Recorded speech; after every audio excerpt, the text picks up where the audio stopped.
this video I'm going to look at the sheep bend. It's a knot for tying two ropes together end to end and looks a bit like this.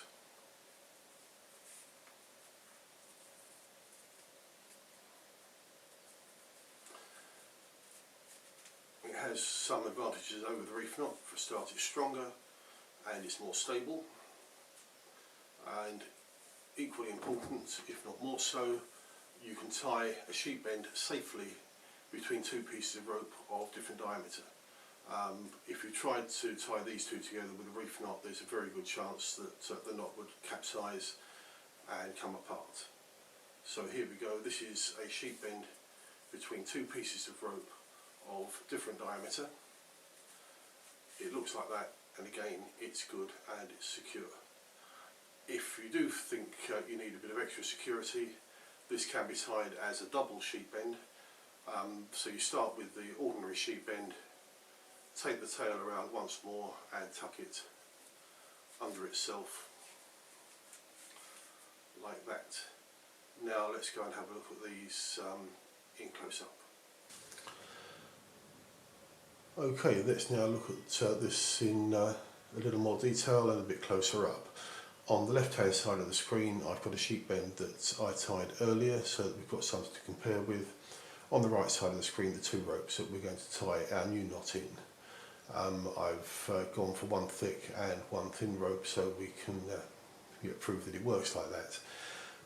The thick rope, you'll see I've already formed into a loop or a bight. That's really just to flag up that we can use this knot either for tying between two plain-ended ropes or between a rope and a loop. The loop could have been formed by tying another knot like a bowline, or it could be an eye splice.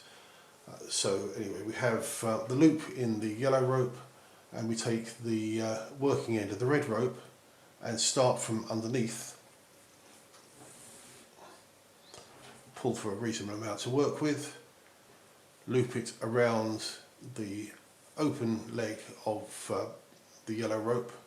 Obviously if there's a preformed loop, there's no open leg, it doesn't really matter which way.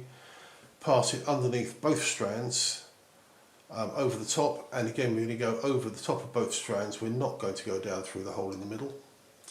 We simply take our red rope and we pass the working end of the rope underneath itself like that, and that is the knot formed. We can then pull it tight and away we go. That's, as it stands there, is a perfectly good knot. If we want it to be a little more secure, we can make a double sheep bend, which is done starting with the normal sheep bend.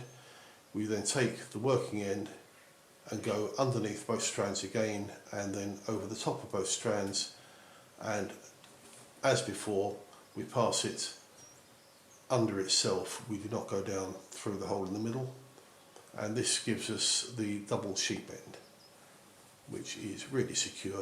We can pull that up tight, and there's our knot. And this is a close-up view showing how the knot should look. That's from the front, that's from the back.